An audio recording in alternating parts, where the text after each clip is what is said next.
𝒟𝒏𝓿. There is the link to join. Oh, okay.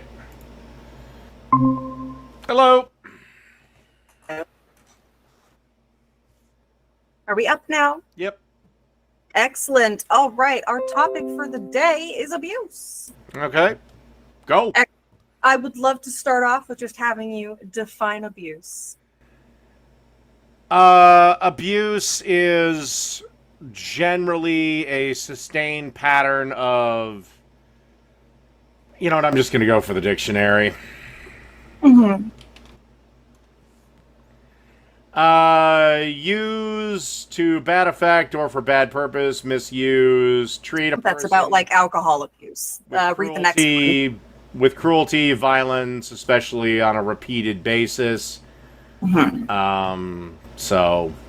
Especially on a repeated basis means that it doesn't need to be consistent or held in a pattern in order for it to be abuse. Abuse can be a one-off thing.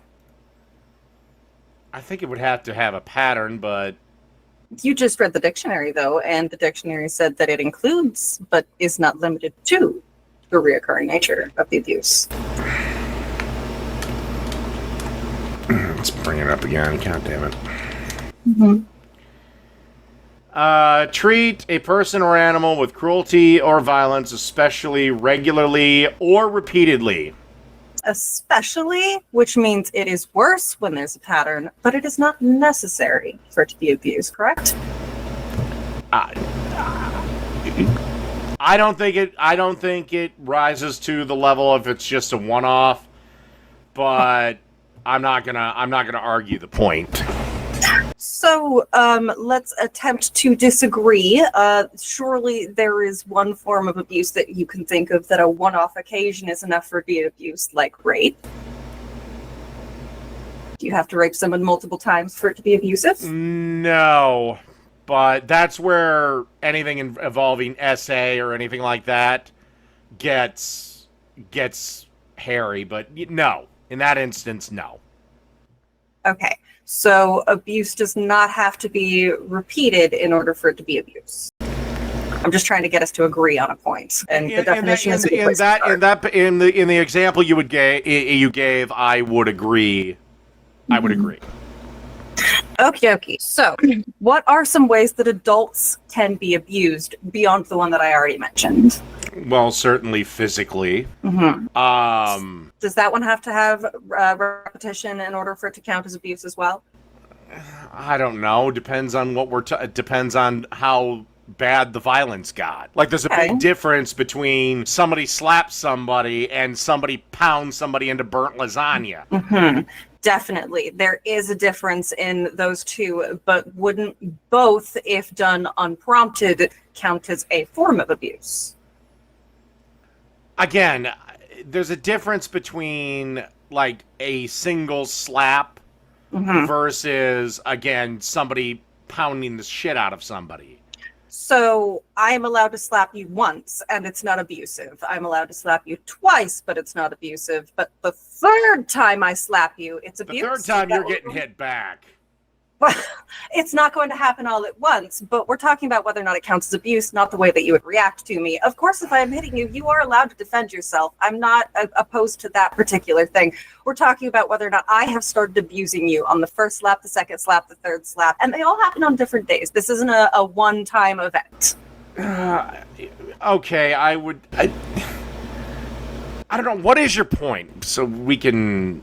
Well, I'm just trying to narrow down what you consider to be abuse, and then figure out whether there were some things that you had said. Okay. Let me clarify. Mm-hmm. And you're gonna hate this answer. I doubt it. Because it almost would be up to the individual person if what they're experiencing would be abusive to them. Like, sure. Okay, take guy and a girl. Mm-hmm. The guy likes to spank his girlfriend. It's funny that you always put the guy as the dom. Well, whatever. Or fine, fuck it. The girl likes to spank his spanker guy. Thank you. I appreciate being included, Dave. And, it gets to the point where somebody's ass is red, but everybody's consensual about it. Is that abuse? Because they are hitting one another, or somebody's getting hit. Mm-hmm. But is that another couple where one really gets off being degraded? You know, is that abuse? So for me, it's almost, with exceptions, almost kind of a case by case basis type of thing. Mm-hmm. So in that case, if it is up to me, then can I say that being slapped one time is abuse then? Yeah. If you feel like that rises to the level of abuse, then yeah. So we would like to take into consideration the person being abused and whether or not it felt like abuse to them at the time. That's good. I like that. Excellent. Oh, I see. You were chugging. So is abusing adults wrong? Unless they're consensual about it, I would say yes. You don't hit somebody unless, you know, they basically give you the go-ahead, or you should. We've already established that if consent is involved, then it doesn't count as abuse, so that doesn't really answer the question. Generally, my personal policy is, unless you've been attacked or something, keep your goddamn hands to yourself. Well, self-defense is different. Yeah, but and defense of other people. You're allowed to, like, if you see an old person getting beat up in the street, you are then legally allowed to beat the crap out of their attacker in defense of the older person who probably wouldn't do it themselves. But yeah, outside of specific exceptions, generally 95% of the time, keep your goddamn hands to yourself. Okay. Should children be abused? Are we talking about first off, I don't consider spanking abuse. We just talked about how it is in the opinion of the person being abused, and we need to take that into consideration. But we don't we don't take kids' opinions seriously. Why the fuck not? Because they're kids. What does that have to do with anything? Okay, do we let children vote? They don't have serious. Do we let children vote? We have to take in how much they are able to understand. They're not able to understand the country. They're not able to understand the complexities of our government. But what they can understand is their own bodies and their own feelings and the way that being hit makes them feel. But sometimes it's done for their protection. Examples, please. Okay, your kid has a fork and he's about ready to put it in the light socket. Slap his hand a little bit. That's not taking a child and spanking them for punishment. That is acting quickly to stop the child from getting hurt. It's not the same as a punishment because you're actively helping them not get hurt in that moment. So I'm talking about punishments. Like, you did this and now it's time for me to spank you, because you're claiming that that's not an abuse, but how can that actively save a child's life? Well, I don't know. Keep in mind, I grew up way earlier than you did. I grew up in a different time where getting hit by your parents was normal. What? Are you attempting to suggest that I did not get abused by my parents? I don't know your history. I don't know your life story. It's possible you did. And if it did, I'm very sorry. But getting slapped in the back of the head was considered normal. Please, I actually really want to cover that. My mother used to break our metal spoons on me whenever I was misbehaving, and my dad would drag us around by our hair. There were 7 of us, and he was insane. Way too far. So, yeah, absolutely. And you feel bad for the way that I was treated as a child, yes? But they thought that they were educating me and teaching me how to be the correct kind of person. They thought that they were doing it well for me, and it was abuse. Okay. But you were mistreated by your parents, right? No. You were spanked by them, right? Occasionally. Okay, but that wasn't abuse. No. Because they weren't hitting you with a spoon? I don't know, but no, I don't consider it. Okay. You were abused as a child, and I'm sorry for you. No, if my treatment as a child was abuse, then why isn't it yours? Because they didn't drag me by my hair. Sure. But they spanked you, and I was spanked. Was my spanking abuse? I don't know. All I'm saying is I don't think it rised up to the level. And Did you feel abused at the time? No, not What really. did you feel? What did you feel? Nothing. Nothing at all. Not corrected, not taught, not educated. You didn't feel guided. Because you're talking about me when I was in kindergarten. They only spanked you when you were in kindergarten? Then they switched to the grounding method. And I didn't feel anything when I got grounded. Alrighty. All right, I'm going to hard turn into a different conversation because I'm sorry we got a little too deep into personal stuff. Oh, I see you're walking off. Yeah. So no. Smoke check. Oh, wait. Thank you. Go ahead. Well, like I said, I don't feel it rose to the level, and I guess maybe just I don't care at all. What about the children that are being spanked in a similar way that you were, but they do feel like it was abuse? Does that count as abuse for them, but not abuse for you because you were kind of mad about it? If it was just a couple swats, grow up. Man up. But how's that helping the child? It's toughening them up. Against Same thing, like, I think we need to bring back bullying. You think bullying went away? Given the softness of the average student, I'd say yes. I honestly can't even. I got nothing.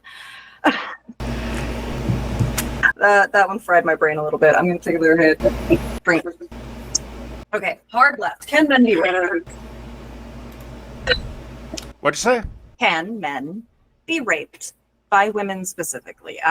There obviously is a huge array of things. God, Good, okay. I've heard a lot of things said, and it made me worry. I can give you a very specific example. I don't know how this chick wasn't charged with it. What happened is her boyfriend breaks up with her. Mm-hmm. So she breaks into his apartment. While he's sleeping, puts a machete to his throat and has sex with him. And she was only charged with breaking and entering and lewd conduct. That's terrifying. And I'm like going, how is she not charged with rape? Like, that's textbook. Like, I don't care if he is 3 times stronger. She has a blade to his throat. So this is a violent thing that you have described. What about coercion? How do you feel about coercive rape? Can a woman do it to a man? Absolutely. Just in general, is coercion a form of abuse? If you pester somebody long enough until they say yes, did you get that yes? Or was it still abuse? Okay, coercion. This is a bit of a tricky one because it goes with the whole Weinstein thing. Okay, let's say you have a movie producer and he tells a young actress that if you sleep with me, I'll put you in this movie and you'll be making $20 million a year for the next 20 years. Hmm. Okay? Now, on the surface, seems creepy. But if she knew full well she could walk out the door and she had every ability to say no, but she said, okay, I'll sleep with you for that deal. Is it coercion or is it, again, a transaction?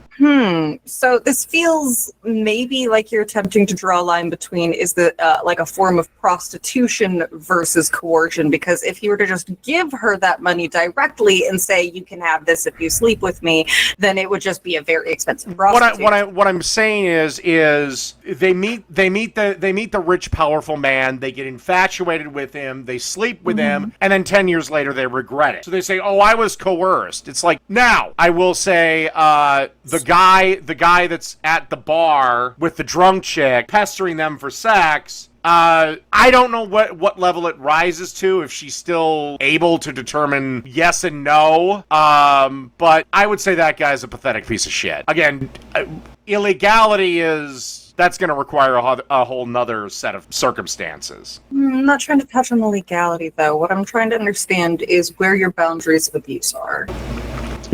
I thought we were talking about coercion. Yes, and coercion is a form of abuse. Okay, well, I would say coercion only happens when one party loses the ability of choice. I'll give you an example. Girl goes to a poker game, loses horribly. Now she's in debt, let's say 30 G's to some not so savory people. And they say, well, tell you what, you can either come up with the money in 48 hours, or you can sleep with me once a week for X number of months. I would say that would be coercion. But in this situation, she technically has a choice, and I'm confused as to why you would say that it's a lack of a choice. Is it because one of the choices sucks? Well, no, I'm saying she accrued okay, I should specify.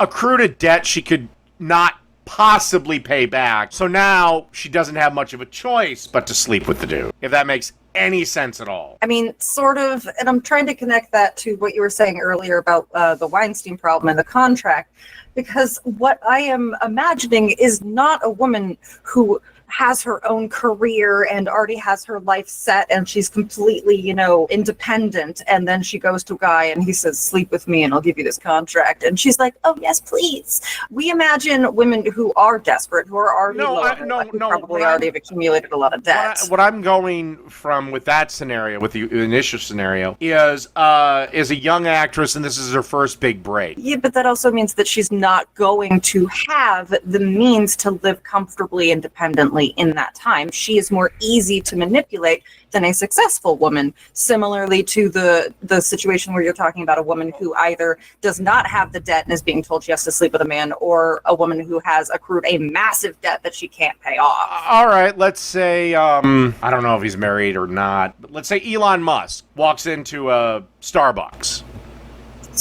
Okay. I don't know. It doesn't matter. Go ahead. Walks into a Starbucks. Walks into a Starbucks and... tasty coffee. Sorry, go ahead. And there's a young, attractive 22-year-old girl working the barista. He asks her out. She says yes. They go on a date. They have sex. Was anything coerced? Based on what you said, no. Nothing was offered, nothing was threatened, but we also don't have any other knowledge other than the fact that she has a job, she has an age, they met at her job. Yeah, and but she's making peanuts compared to him, and he has the ability on said date to take her from fucking New York to Rome in a matter of hours. But in this scenario, though, no money was offered. They just went on a date and then had sex. So you're right. But what I'm saying is again in the first scenario, again, are we talking about a form of prostitution? Because as long as she has the ability to say no, well, then it's just you were just a hooker for 5 minutes. So part of the thing that's different about prostitution and coercion, though, is that in this situation, it's not an easy, she was already on board with it transaction. She wasn't there knowing, and then he was knowing, and then they were all good, and that was the entire thing. With this, she wasn't necessarily on board, so then he starts to use some of his power and influence and money to kind of talk her into thinking it's a good idea. So even though she was saying no at first, or was on the fence at first, he talks her into saying yes, using something that she doesn't have. As long as she's in her right mind and still has that ability to say no, you're not bringing this to a level where I would say anything wrong was done. Maybe I will agree, sleazy as fuck. I'll agree to that, but I don't think it rises to criminality or immorality. Yeah, we're not really talking about criminal. I don't think the legality really needs to come in right now as far as what legally consists of abuse, because you're an opinion show, as you said last time, so we'll just talk about opinions. At one point during our last conversation, there was something that you had said that confuses me still. I'm pretty sure you had said that adults can't be abused. But our entire conversation... I remember exactly what I said, and this was specifically verbal abuse. Huh? Okay. This was specifically verbal abuse. I believe children can be verbally abused. I believe by the time you're an adult, you should have adopted the mantra of sticks and stones may break my bone, but words will never hurt me. So at what age does a person stop being able to be abused? Verbally? Yeah. I don't know. We have so many fucked up ages for what constitutes an adult in this country. You're the one setting the boundaries, so I'm asking you. I guess I would say 18. So what happens at 18 for you to think that somebody can't be verbally abused anymore when they could have been verbally abused but a few days prior? Why is it that a few days prior it would be absolutely illegal for them to be on camera, but 2 days later on their 18th birthday, they can be on camera doing a live stream on OnlyFans naked as the day they were born? What changed? Ooh, interesting. This is an entirely interesting and entirely different subject. So, if you could be attracted to somebody the day they are 18, that means that you were also attracted to them right before they were 18, which is why it's kind of pedophilic to like 18-year-olds. Well, I generally don't. My age, you got to be 21 or over. We've talked about this before, you and I, to each other. You told me that you like 18 and 19-year-olds, but there was something about the legality, and I'm guessing it's because you can't drink them. There isn't any legality. It's just I don't want to think about where I take legality. that. You're the one who mentioned legal. Yes. Because you're the one who said legality, I assumed that you meant that you can't drink them. Yeah, pretty much that's... And you can't take them to certain concerts. You can't take them to certain places. You can't take them to... a lot, like if you go see a band called 𝒟𝒄𝓄... Never heard of it. You got to be 21 to get in the show. Is that because alcohol is mandatory? No. It's just... I won't get into the whole thing, but yeah, it's one of those. Got it. Same thing with casinos. You got to be 21 to walk into a casino. That's not accurate? Well, okay. To be completely fair to your point, there are a very few 18 and up casinos, but almost every casino is 21 and over. Because a lot of casinos get... Really? Yeah, actually, and I love to gamble. Oh. I'm a big blackjack person. Well, maybe it's different in California, but like in... and I didn't grow up in California. In Minnesota, like 𝒟𝒃𝑒𝓇𝒶 is 21 and up because they give free booze. Excellent. So in my experience, what ends up happening is if you're under the age of 21, what you're supposed to do is as soon as you go into the casino, you find the security desk, tell them that you're under the age of 21, and you get a bracelet, and then you can't be served alcohol. Okay, so, but yeah, I remember that at a few concerts. You got there was two different color bracelets. One was you were over 21, the other one was you were under 21, but you were over 18. But anyway, what in the fuck were we talking about? That is an excellent question. You mentioned something about girls being able to be on camera the moment they're 18, and how I said that makes it pedophilic. That's still creepy. Legally, yes, they are. And I'm just going from a legal aspect. Again, I'm not discussing the morality of it, but legally speaking, once you turn 18, you can do, as long as the sites allow it, whatever in the hell you want to do. Absolutely. So we will create a fake world, if you will, where there is no legal limit for you, Dave. How young are you comfortable with sleeping with a woman then? 21. Again, 21. There's no way for me to make this joke without sounding incredibly creepy. But it's not something you are ever worried about, so don't worry about it now. But it's like the guys that get creepy caught. Isn't illegal. Sorry. The guys that get caught on like To Catch a Predator. I love TCAT. And they're thinking of hooking up with a 15-year-old girl and they're my age. It's like, do you know how annoying 15-year-old girls are? Not even their own fathers want to be around them. Yeah, but they're not trying to hang out with them. They're trying to traumatize them for life and then leave. I know they're not trying to hang out with them, but it's like, God, how could you be around them for 15 seconds? But that's not the point. But no, to me, and maybe it's the time I grew up in, but to me, what the fuck is wrong with you if you're going after, if you're my age, anything younger than 21? Why 21? That's the legal drinking age. So you decide that a person is worthy of your time, attention, and connection if they can drink with you?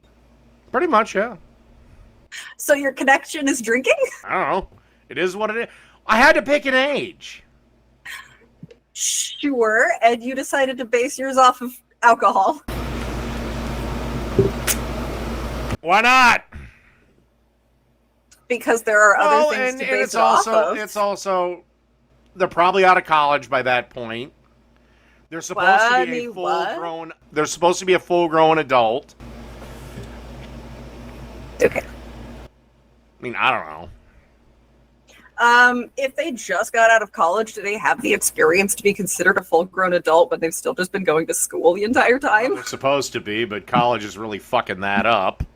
So then why wouldn't you take that into consideration? Why are you using alcohol instead of maturity levels? I go based off of maturity levels, and for me it's like 25 feels a little low at 31, my dude. Well, and it's also, I'm male, so I'm naturally attracted to youth. I have a very hard time figuring out whether or not you were serious with what you just said.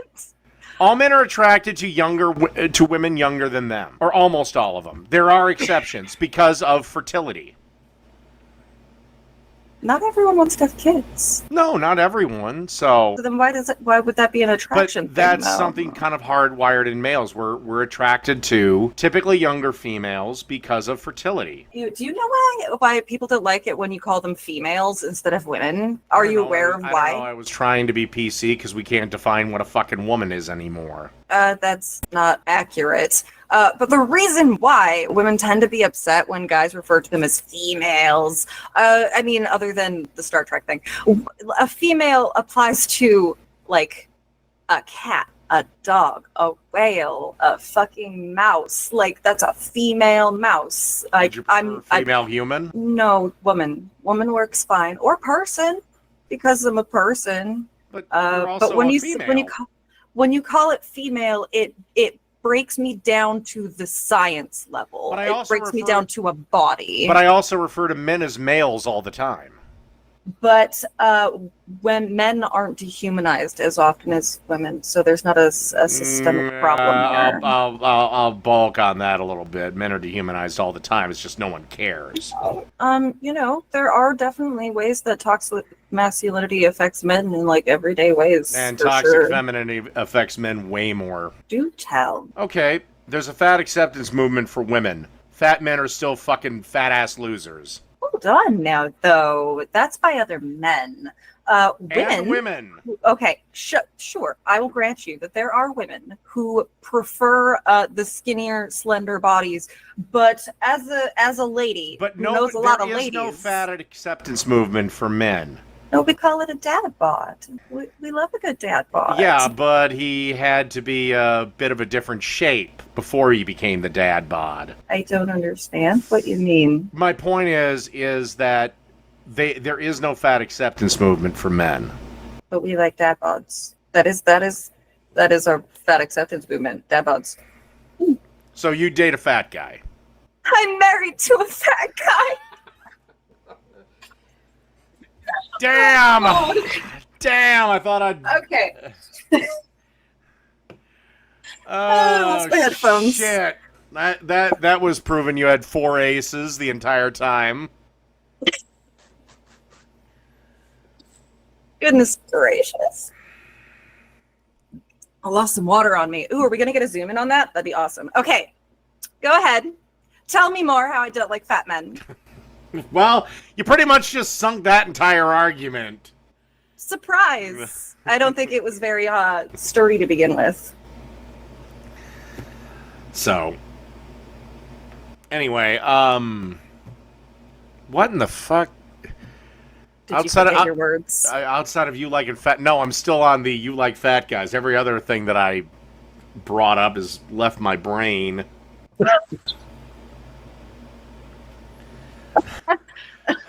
Okay. Very rarely have I had an argument completely fail that spectacularly. Yep. Good job. I think I left my weed over here. I'm gonna grab that. You grab the beer. Oh, thank God I can go take a quick piss break.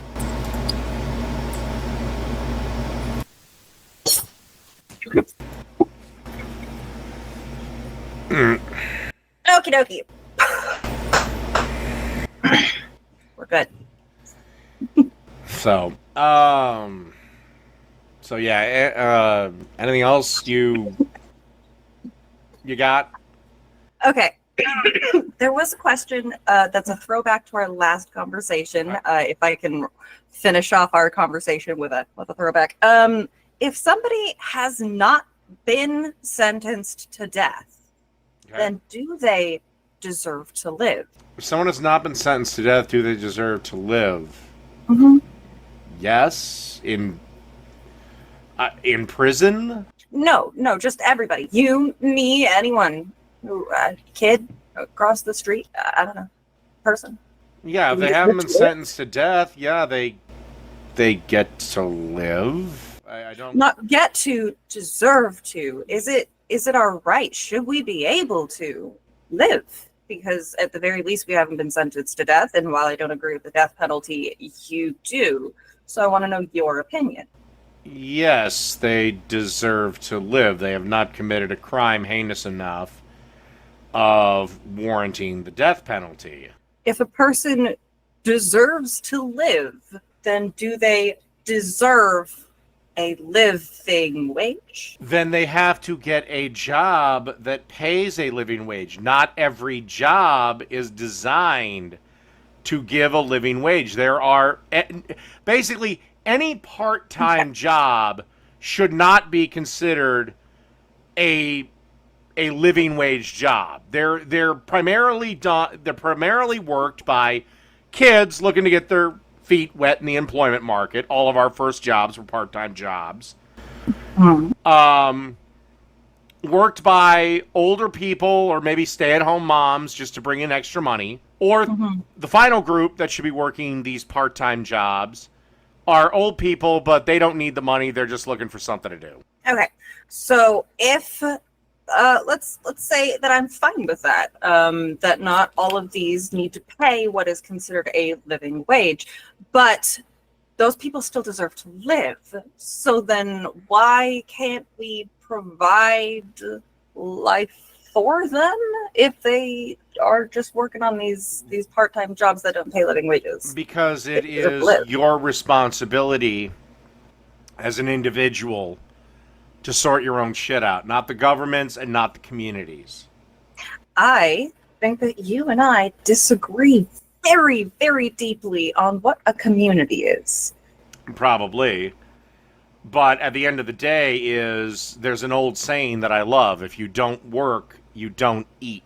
Okay, being able to bring up platitudes isn't an actual argument, Dave. Well, it is an argument. I mean, if you're not willing to help yourself, why the hell should everyone else help you? Like, your part-time job at Burger King was never meant to provide you with an apartment, a car, and all the other things necessary for life. Get a better or real, or as I call it, real job.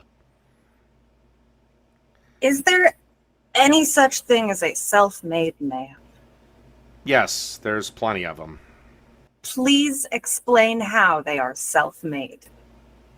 Well, let's see. Jeff Bezos started in a garage. Steve Jobs and Bill Gates both started in a garage. Can you pick one? I just need one dude, and then we can talk about him. You're giving me too many. Okay, let's go with Dave Thomas. Who the fuck? Founder of Wendy's. Oh, Dave. Got it. All right. He was a high school dropout that literally had almost nothing, worked various jobs, opened up the first Wendy's, named after his daughter, and because his food was either the fast food burger world, I'll say his food was better, and it was cheap, and because of that, they grew into the multi-billion-dollar company that they were. And Dave Thomas went from having nothing to dying an exceedingly wealthy man. Okay. He is dying as a very wealthy and successful man, but how is that self-made? Can you maybe describe or define what self-made means to you? Well, I'll just go with this instance. He started a business and earned all the money himself. So a self-made man is someone who does all of the things for themselves in order to get themselves to where they are. Or they pay people to do it for them. Okay, Dave didn't do that. Yes, Dave did. Did he specifically pay somebody to build the garage that he started his job in? Or was he in a garage? The roads that he drove on, the cars that he used, the meat. Did he have to hunt all of that meat, or like was that a? No, he didn't hunt the meat, but he paid the farmer and the slaughterhouse worker to take care of it for him. Mm-hmm. Mm-hmm. But what about all of the other things? As for the roads, yes, there are certain things we're all going to have to kick into a pot to get. Even me, as much as I hate socialism, even I will admit we have to have a certain amount of socialism in our modern society to survive. That's just the way it is. So what I'm attempting to kind of roughly draw attention to is that the self-made man still, even without directly paying people, was heavily able to do all of the things that he was based on the fact that the community around him existed and was able to be maintained the entire time. But again, it was his hard work and determination that made his business successful and him eventually becoming what he became. The idea that we have roads, that somehow that makes a factor in someone's success, is almost meaningless. Because again, if I give you 10 restaurants that opened up today and we look at them, 2 years on, only 2 of them are still open. They all had the same roads. They all have the same public infrastructure. Well, more to the point is that there's every single thing that we point to in our lives had hundreds, if not thousands, of other people's hands in it. Just being able to have the cars to drive around the meat. He didn't specifically pay anybody to build the car. He eventually bought a car and paid a salesman for it, and eventually he bought it. He bought the product. He didn't build it himself. And that saved him a lot of time and effort. Yeah, exactly. And he paid for something. So the closest example that I can think of as we're going on with this is a guy, you may not know who he is, 𝒟𝒃𝓒𝒃. Do you know who he is? That is a name I'm not familiar with. He is the Unabomber. Do you know who that is? Do tell. The Unabomber was a crazy person that was bombing universities because he hated modern society. He was one of the most notorious serial killers, didn't get caught for like 30 years. Mm. But he is as close to a self-made person as, from at least your definition, that we can get to, because he lived completely off the grid. He built his own shelter, hunted his own food, dug his own outhouse. The only thing that he relied on was occasionally he'd go into town and, which he walked, he'd go into town and buy new clothes. That was about the only thing he did. So did he dig with a shovel that he made himself? I don't know, but that's as close to what I think you're going for. So, even in the case of this particular guy, I'm guessing he was vaccinated as a child. That way he wasn't dying the first time he got cut on a rock out in the forest. I have no idea what his it's probably was, safe to assume, though, if he didn't die of tetanus in the first couple of weeks, that he was vaccinated. I can't remember when he was born and when inoculations became commonplace. So, you know what? I'll concede the point and say, okay, sure. Okay.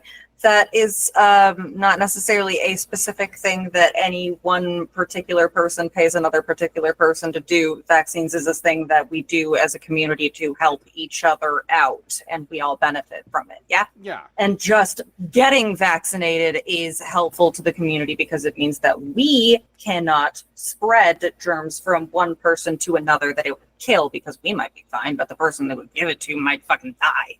Well, the idea of vaccines is that we eventually achieve what's known as herd immunity, where so many people have had, like, let's say, typhoid. So many people have gotten the vaccine that even if the one odd person does get it, it's not going to be a thing. It's not going to be a thing where a city has to be quarantined. And typhoid, unlike COVID, is a real disease, is a real outbreak. Sorry, I just took a peek at the chat.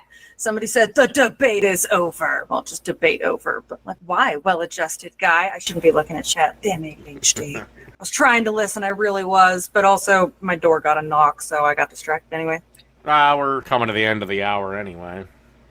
So we could wrap it up then. Mm-hmm. Yeah, sure, if you want. Or if you got any last-minute things. We got about 8 minutes left. Oh, okay. We did actually skip over one of the questions that I had jotted down. Actually, one thing I want to clarify before we move on, Yeah. I understand that as a society, even though I am an individualist and I'm a capitalist, I also understand that at this point in the game, we have to have some sort of societal infrastructure and all that stuff for anything to work. Can anyone do anything truly on their own in this day and age? No. You can't even get a glass of water on your own. Well, you can if you go to the river, but I wouldn't recommend it. But anyway, that's all I got. Good. Good. I'm glad that we generally kind of got to the point that I was very broccoli trying to make. So, quick change. Back to the abuse subject. Is it possible for a person to feel entitled to abuse another person? Wouldn't that be the definition of a narcissist? I don't know. I'm asking you. Would it be possible for somebody to feel entitled to abuse somebody? Sure. History is replete with kings and emperors that did exactly that. For that exact reason, actually. Do you think they were right? No. So if somebody feels entitled to abuse another person, the entitlement never justifies the abuse. Unless we extend that abuse to adults and children? What are you fishing for? I'm trying to understand. Look, generally no, but sometimes things don't rise to that level. What I'm trying to fish for, I guess, is what makes something rise to that level and where that level is in your head. I would say it rises to the level, at least in the correctional thing, that if we're going beyond, if you start to leave marks, then you've crossed the line. Curious. But I hate to call back to this example, but having a person dragged around by their hair doesn't leave marks. Okay. I know, it's tough, huh?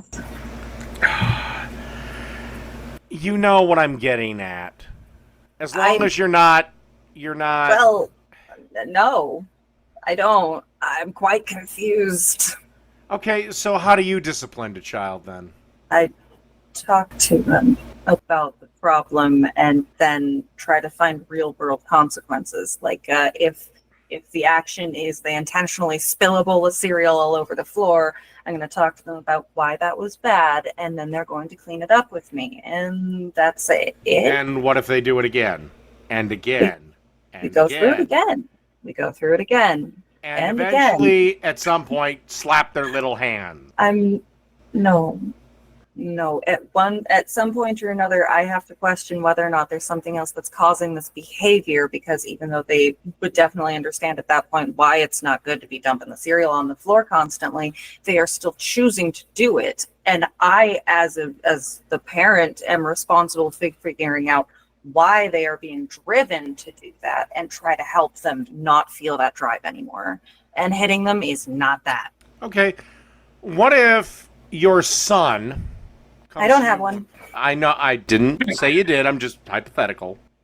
Okay. What if your son comes to you and says, Mom, I want to learn how to box. Do you sign him up for boxing class? Yeah. But the only thing I wouldn't sign him up for is football. But boxing is getting punched in the face. Hell yeah, man. My sport of choice was fucking fencing. Swords, dude. So I used to come back with like zigzaggy bruises and shit. So the reason with football is because there are a lot of studies showing that the brain damage is like long term. You can get a bunch of micro concussions for football that you won't get in like any other sport. So like go fucking crazy, dude. I will give my kids a sword. Boxing is a little more dangerous. Or what if he says MMA or something? I would have to look into the statistics, honestly, because there is at the boxing. My concern is the brain. The rest of the body can take a fucking beating. I don't think football is as dangerous as you think it is, but it is what it is. Read more research. So. Oh my God, their brains. Their poor brains. Okay. So we managed to fill up that last bit of time. I think we'll just stop here. All right. We'll speak again at some point. I'm sure we will, Dave. All right. You have a good day. Yep, you too. Bye. And that ends the debate doubleheader. I will see everyone later. Possibly later tonight.